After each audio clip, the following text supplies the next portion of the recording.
The air in the Atlanta atelier was thick with the scent of tradition, expensive wool, industrial steam, and the sharp, clean aroma of cedarwood. The rhythmic hiss-thump of the steam press provided a steady heartbeat to the room where Jada Andrews stood, hunched over a work table. Her fingers flew with practiced precision as she hand-stitched a silk lining, while she tried to hide the dark circles that were smudged under her brown eyes like bruises. Mr. Henderson, the master tailor, checked his silver pocket watch for the third time in a minute. "Jada, you look like you're about to collapse. Did you work the night shift again?" Jada didn't look up, her needle never faltering. Elijah's inhaler prescription ran out and the hospital sent a final notice for Mom's care. "I didn't have a choice. I have to do what I have to do, or it doesn't get done." Jada looked up with a half-hearted smile and then dropped her head back down to the literal work at hand. "I'm increasing your stipend," Henderson said, his voice softening, "but you have to be here. When you're here. This man, Kim Jae-sung, he sees everything. If he sees weakness, he'll walk out, and we need this commission to keep the lights on." Jada finally straightened her back, her long box braids swaying against her shoulders. "I'm fine, Mr. Henderson. I don't do weakness." Her hands were steady. Her life was not. Kim Jae-sung, the man who held Los Angeles's Korean underworld in a silken, terrifying grip. The area under his thumb included the docks of LA, the San Pedro Bay Port Complex, the largest gateway for containerized cargo in the United States. And his thumbprint came with enemies from LA to ATL. He stood in the center of the showroom. Jae-sung was a statue of masculine perfection. His black hair was swept back with surgical precision, revealing the sharp, chiseled geography of a face that rarely betrayed emotion. His high cheekbones and strong jawline were framed by the dim light of the shop, but it was his eyes, dark, hooded, and weary, that told the story of a man who had seen too much and felt too little. "Mr. Kim." The old master tailor, Mr. Henderson, greeted him with a bow that was more about survival than respect. "It is an honor to have you back in Atlanta. My usual staff is occupied, but I have a new apprentice. She is remarkably gifted. Jada, please come here to meet Mr. Kim." From the velvet-draped shadows of the back room, Jada Andrews emerged. She didn't walk so much as glide, her presence immediately shifting the room's gravity. She was a vision of striking contrasts, long, intricate black box braids that swayed like a silken curtain, skin the color of warm, sun-kissed caramel, and brown eyes that glowed with a startling green light. She wore cowrie shell earrings and a matching necklace that clinked softly with every movement, an urban soul aesthetic that felt vibrantly alive, almost defiant, in the stuffy, hushed environment of the elite tailor shop. Jae-sung didn't move, but his gaze sharpened, tracking her movement with the intensity of a predator. They locked eyes, and for a few seconds too long, the professional veneer of the shop dissolved. There was an immediate gravitational pull, a recognition of raw power meeting regal grace. Jada felt a shiver trace her spine. She knew the rules: stay invisible, stay professional, never look a client like this in the eye. She quickly lowered her gaze, focusing on the gold measuring tape draped around her neck like a sleeping snake. "This man is ridiculously fine." Jae-sung stepped closer. The air around him smelled of sandalwood, rain, and cold metal. "Mr. Henderson says that you are remarkably gifted. Is that so? Tell me, Miss Andrews, what is wrong with this jacket?" Jada looked up at his suit with a tailor's eye. She should keep it simple, but she was too tired to be intimidated, and her internal filter is gone. "The balance is off by 1/8 of an inch on the right side. It makes you look like you're leaning into a fight you've already won. It's a suit for a man who is trying to be powerful, not a man who is power." Jada lifted her head and met his dark eyes, refusing to flinch. "I am looking at a man who carries too much weight on his shoulders, encumbered by an excessive load. You seem to have accepted the fit. I see someone who needs a suit that moves as fast as he does and offers freedom to move around." The room went silent. Mr. Henderson looked like he might faint, but Jae-sung's lips twitched, a ghost of a smile. "Please measure me," he said while lowering his eyes to hers with an intensity Jada felt like a command instead of request. For some reason, it processed as pleasure me in her brain.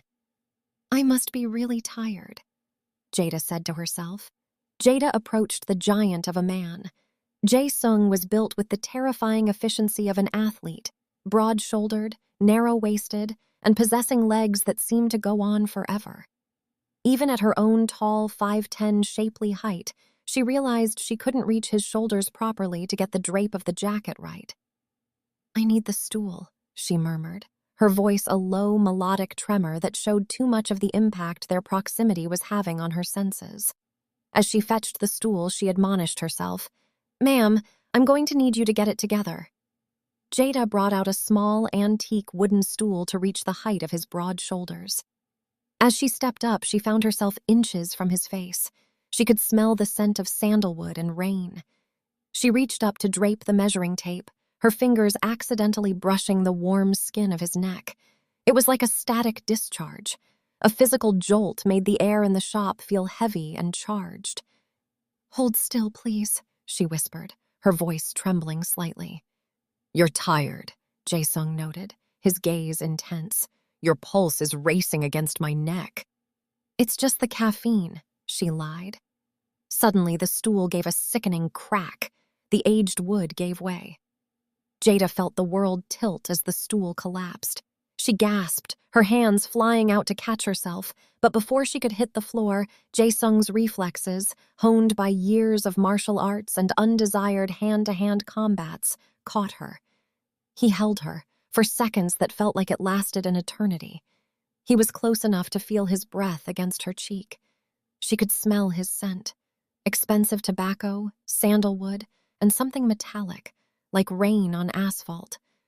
They were close enough for her to see faint gold flecks in his dark eyes. "I have you," he murmured, his breath warm and soft against her cheek. "I told you, you're carrying too much." "And you're holding too tight," Jada breathed. But internally, that was the most secure she'd felt in years, and she really didn't want him to let go. She felt like she was in a K-drama, fine man catches when you fall type scene. Never would have thought it might happen to her. Jae-seung didn't let go for a beat too long. "Careful," he replied. His voice was deep and warm like a caress that seemed to melt in her very bones. He didn't let go immediately. His thumbs grazed the curve of her ribs, a touch that was technically a hold but felt dangerously like a caress. She almost moaned with his touch.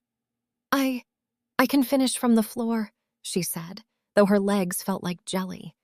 The measurements continued, but the atmosphere had shifted into something suffocatingly intimate. Every time her fingers brushed the nape of his neck to measure the collar, or when he felt the tension of the tape across his broad chest, the awareness was agonizing. She was close enough to feel the heat from his body next to hers. She was acutely aware of the heat radiating from him. He was acutely aware of the scent of cocoa butter and vanilla that followed her. "The suit," Jae-sung said, calm but firm, filled the silence as he stepped back. "I need it finished by Friday. Have it delivered to my penthouse at the WU Hotel." His right-hand man, Min Ho, stepped forward, confused. "Sir, I usually handle the pickups. I need Jada to deliver it," Jae-sung said, his eyes locked on Jada. "I want to ensure the final fit is handled by the one who took the measurements. Any error in the drape is unacceptable." Jada nodded slowly, her heart hammering against her ribs. "I'll be there, Mr. Kim. Thank you for joining us. Please stay with us until the final second. We hope that you've enjoyed every minute. Join Jada in her journey to self-realization. How long will it take for her to let someone help her? Will she continue to feel like accepting help is a sign of weakness? Please push the like and subscribe so you don't miss any of the Asian men and strong sisters stories. And let me know where you're joining us from. Stay with us for the story of another strong sister finding Korean love. Friday evening brought a summer storm to Atlanta, the sky a bruised purple. Jada arrived at the W, clutching the garment bag like a shield. She felt out of place in the gold-leafed lobby, her braids pulled back into a low ponytail, her heart heavy with a premonition she couldn't name. Jada was escorted up in a mirrored elevator that gave the image of calm opulence instead of gaudy. When the doors slid open, she was inside the penthouse, quiet and expansive. Floor-to-ceiling windows overlooked the city of Atlanta like a throne above lights. Jae-sung stood there, watching her. Just as he expected, she had not responded with childlike awe. Instead, she was calm, as if observing a piece of art in a reverent way. She handed him the suit. "I'm sure it will fit better than the last one." She looked him in the eye, even though she knew it was inviting trouble. He regarded her. "You're stitching." "Yes," he paused. "I'm sure it will fit just fine." It felt like that one statement held more than its intended meaning. Jada looked at him. "If you would put it on, so if by rare chance something needs to be addressed, I can do so before I leave."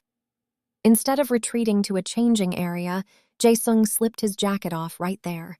She could see the muscles flex under his shirt, and it made her flush.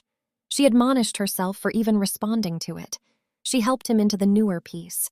As her touch grazed the back of his neck, straightening his collar, his body response was instant. She could not see it, but the hairs on his body stood on end, like someone has just brushed his skin with a feather. She, too, felt a shock from such a simple touch that would not have affected her at all if it were another man. But it wasn't another man. It was him, and her body's physical response was unnerving. As he turned to face her, she lifted her brown eyes to him. In them, he could see weariness and something else, a hint of desire. He observed that the response to the brief physical interaction had affected her as much as it had him. He saw it, and then it was gone, as if it had never existed, and he had the greatest urge to make it come back. He needed her eyes to show nothing but desire when they looked at him. He wasn't sure why he needed that. He just knew that he wanted it. As she looked up at him, she could see the golden flecks in his eyes, his pupils slightly dilated and filled with something that looked like it might be desire. A look that excited her for just a second, and then her reality came crashing down. No matter how much physical energy passed between them, she was not of his world, and she didn't have space for him in hers. Before the sirens, before the medical bills, and before the heavy, humid weight of an Atlanta summer, her world was Manhattan. 2 years ago, she was climbing to the pinnacle of the career she dreamed of. She was the lead protégé for a legendary design house on 7th Avenue. She remembered the feeling of silk against her fingers and the roar of the crowd during her first student showcase. She was free. She was a creator. She was loving every minute of it. Her mother would call in the evenings, the sound of jazz coming through the line, and she remembered the smell of simmering pots of greens on the stove and her mama's cornbread in the oven. "Don't forget to eat, Jada. Fashion doesn't fill the belly." "Yes, Mama." She would not tell her mother that most days a cup of ramen was breakfast, lunch, and dinner, but every now and then she would get over to Harlem and find some oxtails, rice, and cornbread that rivaled her own. Then Elijah, gangly and 12, would steal the phone. "Are they really as dramatic as TV says, sis? Do they throw things?" "Only when the drape is wrong and the shoes don't fit, Elijah," she'd laugh. The future had a shape then. It was a silhouette of success, draped in her own designs. Jada's phone had buzzed against a cutting table while she was finishing a hem. It was the Atlanta PD, her mother's car. The collision on Highway 285 in West Atlanta. The doctors' voices became a blur of neurological monitoring and uncertain outcomes. Her mother was alive, but only because of a ventilator. Her 12-year-old brother, Elijah, was sitting alone in a hospital waiting room with blood on his sneakers and shock in his eyes. Jada didn't argue with fate. She simply folded her dreams into a U-Haul and drove toward a reality that had no room for silk. Grown folks do what grown folks got to do. Her new reality was one filled with exhaustion that felt like it had settled into Jada's bones like a second skeleton. She worked 2 jobs, retail alterations by day, boutique hotel front desk by night. Passion did not buy groceries. Talent did not cover hospital bills. Sleep became a luxury, and grief became routine.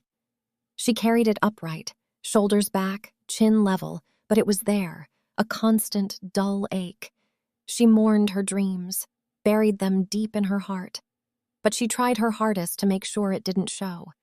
The elders would say, "Thank God I don't look like what I've been through." There was a standard, an expectation. She was carrying a heavy load, but she would look good while she was doing it. During her time at Henderson's Bespoke for her apprenticeship shift, she became a woman operating on fumes and a prayer. She thought she was holding it together. She thought no one saw the weariness behind her brown eyes. She was wrong. As expected, the suit fit perfectly. Jae-sung wanted to pull her into his arms as a reward for them both, but he quickly realized that would not be a good thing at all. "Let me walk you out. Thank you so much for taking the time to bring it in person." His feet felt like they were dragging through mud. He didn't want to walk her anywhere. He wanted her to stay. Jada looked him in the eye. "My pleasure. It's great that our work met to your satisfaction." Ugh. This man was beautiful, Jada said to herself, those eyes dark as obsidian looking at her with the desire he wasn't even trying to hide. Just as she reached the lobby, a black SUV slammed through the front glass doors. The sound was like a bomb going off. Shards of crystal rained down like lethal snow. Gunmen in tactical gear swarmed the lobby, their targets clear. Gunfire erupted instantly, the rapid-fire chatter of submachine guns. A rival faction from the West Coast had tracked the Lion of LA to his southern retreat. Panic turned the lobby into a slaughterhouse. Jada dove for cover behind a heavy velvet sofa, but a hand, strong, familiar, and gloved in leather, hooked around her waist and dragged her backward. "Move!" Jae-sung commanded. He didn't look like the polished CEO now. He had discarded his tie, his sleeves were rolled up, and a suppressed handgun was an extension of his right arm. He shielded her body with his own, pressing her into the narrow space behind a massive marble pillar. Plaster dust exploded above their heads as bullets chewed into the stone. "Stay down! Stay behind me!" he hissed. He leaned out, firing 3 precise shots. 3 men fell. His movements were clinical, a terrifying dance of death that Jada watched with wide, intelligent eyes. She didn't scream. She didn't faint. She watched the monster the world feared, and in the chaos, she realized she felt safer with the monster than she ever had in the real world. When the lobby fell silent, save for the moans of the wounded and the ringing in her ears, Jae-sung turned to her. He reached out, his hand trembling just a fraction as he wiped a smudge of soot from her caramel forehead. "You're bleeding," he noticed, seeing a small nick from the flying glass on her arm. "I'm fine," she breathed, looking at him. "Are you?" "I am used to this," he said, his voice hardening. He looked at the chaos around them, then back at her. The green in her eyes was vivid with shock. "They saw your face, Jada. They saw me protect you. In my world, that makes you a target. They will assume that you are leverage to be used against me." She stared at him. "You said you were a CEO," Jada said with incredulous frustration. "I am. You left out the part where people try to kill you." Her look was filled with anger instead of the fear he had expected. He held her gaze. "You were not supposed to be part of this." She let out a quiet, humorless laugh. "My mother is in a hospital bed. My little brother depends on me for everything. I work 2 jobs. I don't have the luxury of becoming a part of anything else." Something shifted in his eyes. Not offense, recognition and what looked like regret. "I know," Jae-sung said, looking at her, "which is why you are coming with me. You are no longer safe in the world you know." "I don't want to become a part of your world," Jada said with quiet frustration. "My world is already too much for me to handle. Just let me go. Let me stay in my tiresome but quiet and safe world." "You have a death sentence if you leave this building," he told her flatly. "You cannot go home. You are under my protection now. You belong to the House of Kim until I say otherwise." Jada was swept away in a convoy of armored Suburbans to a fortified estate on the outskirts of the city. Jae-sung's Atlanta estate was a fortress of glass and steel. He was only here a few times out of the year that she knew of. This type of security made her wonder how frightening his world really is. Hours later, Jada was at Jae-sung's private estate. She sat on a massive leather sofa with a blanket over her shoulders while Jae-sung sat at a desk, his shoulder bandaged where a stray bullet had grazed him. "The men who attacked the hotel are being handled," he said. "I really don't care," Jada said. "I don't want to have to care. I want to go back to the life I truly care about," Jada said with pent-up anger. "I do not want to be a part of this," Jada said with tears filling her eyes. The image tore at his heart. He had to admit that his world was destroying hers. Jae-sung wanted to comfort her, but he knew that it wouldn't be welcomed. "I'm sorry, Jada. I would never want to put you in any danger. I will do everything I can to make it right." Jada looked at him and knew that what he said was his truth, but that did not change the fact that the seams of her life had just been cut to shreds, and not by her hands. That night, he entered the library to find her slumped over a table, fast asleep. A sketch of a woman that was probably her mother lay beneath her hand. He didn't wake her, but he gently picked her up and carried her to her room. He laid her down and he sat across from her. He thought of the drawing. He saw the pain in the lines, the sacrifice of a woman who had given up her dreams to be a caretaker. The next morning, Jada woke to find a laptop on her bedside table. Open on the screen was a live feed of a private, high-end medical facility. She saw her mother in a sun-drenched room, surrounded by nurses in clean uniforms. "What is this?" she asked as Jae-sung entered. "Your mother has been moved," he said calmly. "The bills are settled for the next 10 years, and Elijah is currently in the garden with my security team. They are teaching him how to identify a threat before it identifies him." The humming in Jada's chest stopped, replaced by a cold, sharp anger. "You don't get to decide that. You don't get to move my family without my consent." "I moved him before they could find him," he said, his gaze holding hers. "I failed to protect something once. I do not repeat mistakes." There was the fracture. In his eyes, Jada saw a son who hadn't been fast enough for his own father. She saw a man whose discipline was a shield against a history of loss. "You don't get to protect me by taking my autonomy," she said, her voice low and fierce. "And you don't get to die because you refused protection," he shot back. "Thank you for staying with us this long. Please subscribe, you know it's free. We all have a story. I hope pieces of mine make for good entertainment and the occasional moment of encouragement." Weeks passed in a gilded cage.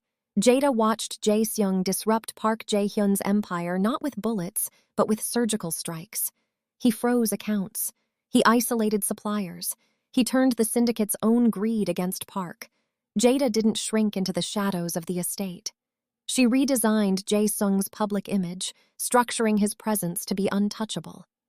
She returned to her shears, but this time the fabric was better, the stakes higher. One night, she found him in the library, staring out at the rain-soaked gardens. He was nursing a glass of neat scotch, his shirt unbuttoned halfway. "Why me?" she asked, stepping into the dim light. "You could have just given me money to disappear." He turned, his dark eyes tracing the line of her throat, the way the warm light rested against her skin. "I tried to convince myself of that. But when I held you in that shop, when the stool broke, I felt something I haven't felt in 20 years. Jada looked him in the eye and whispered, "What?" "Life," he whispered. Jae-sung walked toward her, his presence looming until she was backed against the wall. "You are the only person who has looked me in the eye in 10 years without fear. You work 2 jobs to save people who might never wake up.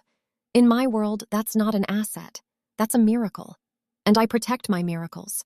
She trusted him, somewhat mad at herself for doing so. But she did. Outside, sunset painted the skyline gold.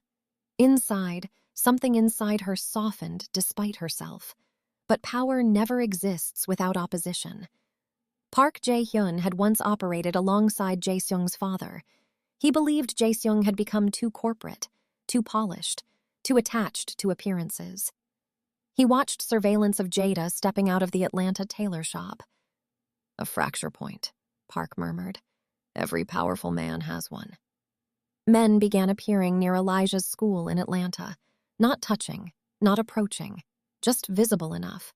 Jada felt it like a shift in weather. When she learned, her anger was sharp and bright. "You said we were protected." Jae-sung's voice turned glacial. "No one touches your family. It wasn't a promise. It was a vow." What followed was not spectacle. It was strategy. Alliances dissolved quietly. Accounts froze. Loyalists reconsidered. Park found himself isolated piece by piece until he no longer commanded the loyalty he thought he did. No dramatic shootout, just removal. The weeks that followed were a blur of danger and discovery. Their interactions grew heated, fueled by the adrenaline of the underworld and the undeniable magnetism between them. One night, the professional distance Jada tried to maintain vanished. Honesty and trust took its place, not because she needed protection, because she chose proximity. He reached out, his fingers tangling in her braids, pulling her gently toward him. When he kissed her, it was not possession. It was recognition. Their intimacy wasn't desperate. It was slow and deliberate. As her fingers traced the scar along his ribs, a remnant of a past betrayal, she realized they were two people accustomed to carrying the world alone. "Betrayal?" she asked softly. He nodded. "It leaves a mark." "So does sacrifice," she replied. In the quiet of the library, under the glow of the amber lamps, they moved beyond the professional. Their union was a collision of two lonely, exhausted people finding a home in each other. Two people accustomed to carrying weight alone, deciding cautiously to shift it. In that moment, the tailor's apprentice vanished. She became the queen to his king. Their interaction became a heated, feverish bond, a sanctuary built in the middle of a war zone. She realized then that she could never go back to her world. Her world was small, safe, and gray. His world was violent and terrifying, but it was where she finally felt seen. Jae-sung had to return to his throne, and he brought his queen with him. The final test came 2 weeks later at a high society gala held at a private mansion. It was a sea of diamonds and silk, a place where the underworld met the overworld to negotiate peace. Jae-sung walked in with Jada on his arm. She wore a dress she had designed herself, a deep golden silk that complemented her eyes, her braids adorned with gold thread. She was the talk of the room, the urban queen at the side of the lion. But the piece was a lie. A remnant of the hit squad had infiltrated the catering staff. As the orchestra played a waltz, Jada noticed a waiter reaching not for a tray, but for the small of his back. "Lee!" she warned, her voice sharp. The ballroom erupted. But this time, Jae-sung wasn't just fighting for his empire. He was fighting for the woman who had brought color to his shadow-filled life. He moved through the crowd like a wraith, his movements a blur of lethal grace. The assassin fired, missing Jae-sung, but striking others in the hail of bullets. When Jae-sung reached the man, the struggle was brief and brutal. He turned his eyes, scanning the throng of terrified mass of attendees, looking for Jada. He finally located her golden figure in the crowd, just as he noticed a second gunman aiming towards Jada. He was looking for a clean shot. Jae-sung needed to get to him. He needed to keep his promise. He moved through the crowd with quiet lethality, but just as he reached him, that shooter fired. He heard the shot and heard the scream. He wanted to look, but he needed to get to the man before he fired again. With a quick twist, the sickening crack could be heard, and the man dropped like a rag doll. Jae-sung made a beeline to the area where he last saw Jada, his heart pounding in his chest. When he reached the spot, he found her leaning against a pillar, blood on her shoulder and the front of her dress. He dropped to his knees, frantically checking her for injuries. "Are you hurt? Did they hurt you?" Jada tried to reassure him that she was uninjured. I'm fine. Look at me, Jae-sung." Jada reached out to cup his face. "I'm fine." Where did all of this blood come from? "Why are you covered in blood?" he asked. Jada pointed to the man on the floor near her. "He took the bullet to his shoulder as he was running past me. Just as I was ducking down, he fell against me. I checked him to make sure he would make it. The blood you see on me is his." "I told you," he whispered, his voice thick with an emotion he finally allowed himself to feel. "I would never let them touch you again." His voice thick with emotion. "I almost lost you. I almost failed you." Jada looked around the room, at the finery and the hidden daggers, then back into his dark, hooded eyes. She took his hand, feeling the warmth and vibration from his fear, and squeezed. Jada placed his shaking hand on her cheek. "I'm fine. You kept your word. You didn't fail me. I knew you would," she said firmly. Months later, Jada stood in a sun-drenched hospital room near the Pacific. Her mother had woken up and Jada felt a tension she had carried for over a year finally dissolve. Her mother was healing and Elijah was enjoying his new home on the beaches of California. Later, on a private terrace overlooking the Pacific, the air smelled of salt and possibility. Jae-sung held Jada with his strong arms pulling her to him as she laid her head back against his chest. "You're leaving behind everything," Jae-sung said, looking out at the waves. "The life you knew. Manhattan, Atlanta." "I left Manhattan the night of the accident," Jada said, stepping beside him. "And Atlanta was just a waiting room. I'm not leaving anything behind, Lee. I'm finally moving forward." Jada turned in his arms and reached up with both hands to cup his face. "I'm moving forward, and my destination is always you." "I don't want to ever lose you," he said. "I need you beside me, as my equal, as the only person who tells me when I'm off balance, for the rest of our lives." Jae-sung reached into his pocket and pulled out a small platinum ring. Embedded within the band was a tiny, polished fragment of a cowrie shell surrounded by a ring of diamonds. "Please, Jada, please trust me to take care of you and your family for the rest of our days." Jada smiled, her brown eyes bright against the Pacific horizon. "For life," she answered. Power was no longer measured in fear or bullets. It was measured in partnership. And this time, it was untouchable. The path ahead was dangerous, filled with rivals and shadows, but as they moved their family away from the lights of Atlanta toward their future in Los Angeles, they knew the truth. They were two different worlds, stitched together by a tailor's tape, a broken stool, and a love that refused to be measured. They lived, they fought, and together they ruled. Happily Ever After was not a fairy tale for them. It was a fortress they built together, brick by blood-stained brick.